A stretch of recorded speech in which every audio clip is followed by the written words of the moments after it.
Breaking news tonight from Alabama, where the police chief of Hoover says 29-year-old Carlee Russell admits making up the entire kidnapping story. Russell disappeared for 2 days earlier this month, claiming she was abducted after she saw a toddler on the side of the highway and stopped to help. Today, Police Chief Nick Durzis read a statement released by Russell's attorney that came from Carlee herself. There was no kidnapping on Thursday, July 13th, 2023. My client did not see a baby on the side of the road. My client did not leave the Hoover area when she was identified as a missing person. My client did not have any help in this incident, but this was a single act done by herself.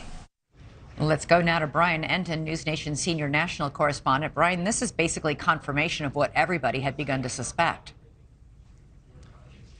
Yeah, I think so many of us began to suspect that this story just wasn't true as it started to unravel. It just didn't make sense, Elizabeth. Today, police say that they had a meeting set up with Carlee Russell and her new attorney. They were going to meet with investigators and go over things. They ended up canceling that meeting at the last minute and sending this statement instead that basically fessed up to the whole thing, saying that it was all made up and that it was all a lie. There was no baby on the side of the highway. Carlee Russell was not abducted. There was no one else involved. She wasn't taken to a hotel. None of it happened. Again, what so many of us sort of thought as this began to unravel. What's still a mystery, though, is exactly what Carlee Russell was doing behind the scenes for more than 2 days. Police say this is still very much an active investigation, Elizabeth.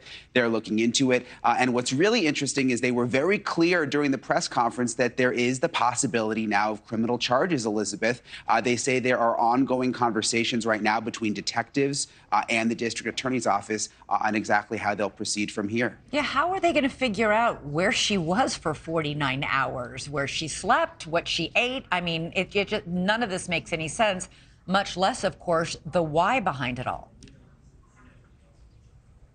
Yeah, it's interesting, too, now that she's got this private attorney who is involved. Instead of just coming to the police department and telling her story and sort of owning up to it that way, now there's an attorney involved, which clearly shows that Carlee and her family realize that these criminal charges are a very real possibility. It'll be interesting to see how much she cooperates from here on out, perhaps worried what the charges might be. Well, criminal charges have happened before when people have done this. Sherry Papini, in that case, she staged an elaborate hoax, and there was a big manhunt for 2 Hispanic women that she said kidnapped her, and it turned out she lied and made the whole thing up. She's serving 18 months behind bars.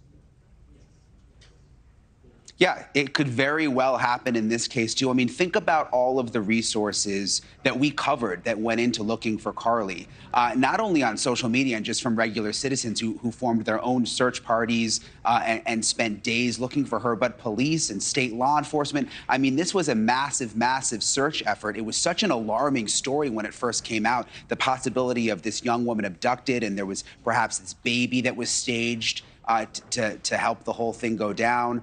But again, started to unravel over time.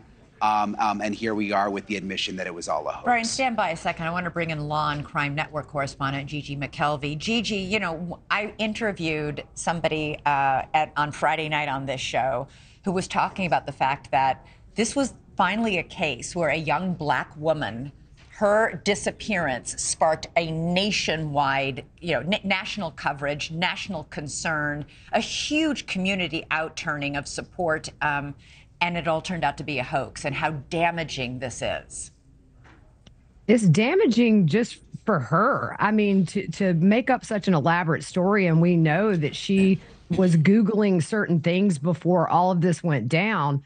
I think it's a bad look in a million ways because we have so many missing people in this country. It seems like every day somebody's going missing, and then we're diverting all this manpower to looking for somebody who's not missing. And on top of that, like Brian touched on, a lot of people were sharing her picture and her story, pleading for any information when we could have been doing that for somebody who was actually missing.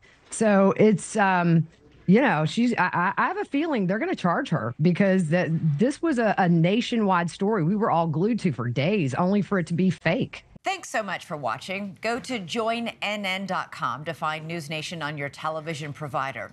And don't forget to click the red subscribe button below to get more of NewsNation's fact-driven, unbiased coverage.